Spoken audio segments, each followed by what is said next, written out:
এটা ক্লাস 10 এর উর্বর চ্যাপ্টারে 5 কোশ্চেন থেকে 5.1 একটা অঙ্ক, ঠিক আছে? এটা আমি দুভাবে করাবো অঙ্কটা, ঠিক আছে? কবে করাবো? দুভাবে করাবো। দেখ অঙ্কটা কি বলেছে দেখ, ফার্স্টে একভাবে আমি দেখাচ্ছি।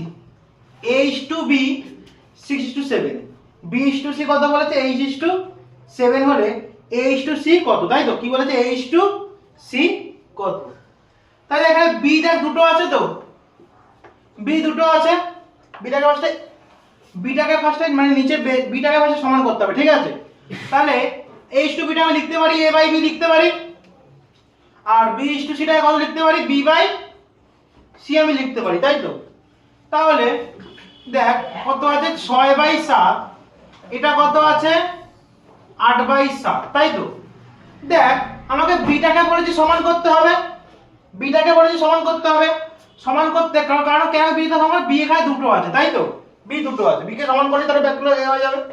তাহলে যদি সমান করতে হয়, দেখ আমি যদি একে 7 দিয়ে গুণ করি 756, আর একে যদি আমি 8 দিয়ে গুণ করি 756 হয়ে গেল, বি দুটো সমান হয়ে গেল, সমান হয়ে গেল বি।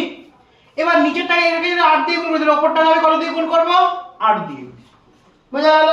সেম কে আমি এখানে কত দিয়ে গুণ করব? উপরটাকে 7 দিয়ে গুণ করব, নিচেরটাকে কত দিয়ে গুণ করব?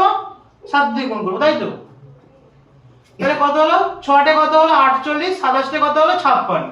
এটা কত হলো? 27 56, আর 7 কত হলো? 49, তাই তো?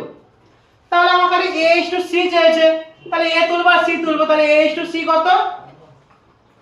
48:49। এটা তো আর ভাঙা যায় না, ভাঙা যাবে? যাবে না।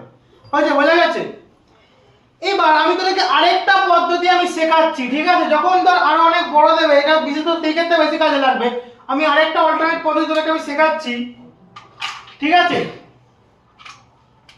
অল্টারনেট পদ্ধতি আমি তোদেরকে শিখিয়ে দিচ্ছি, দেখে নে।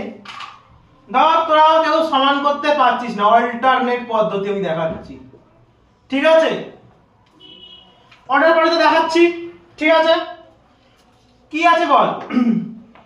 H2B, এই গাড়িতেই করি। A:B হয়েছে? লিখে নিবি ফার্স্টে।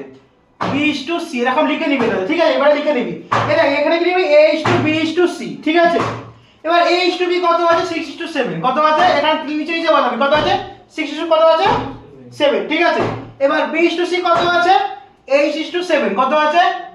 H কত আছে? 7 আছে, তাই তো? এবার দেখ এটা ভালো করে বোঝ। এই দেখ আমরা যখন দেখি আমরা যখন ঘর বা আমরা যখন কিছু দেখ ঘরে যখন সামনে আমরা নিচে ইউজ করি, তো মানে যতটা এরিয়া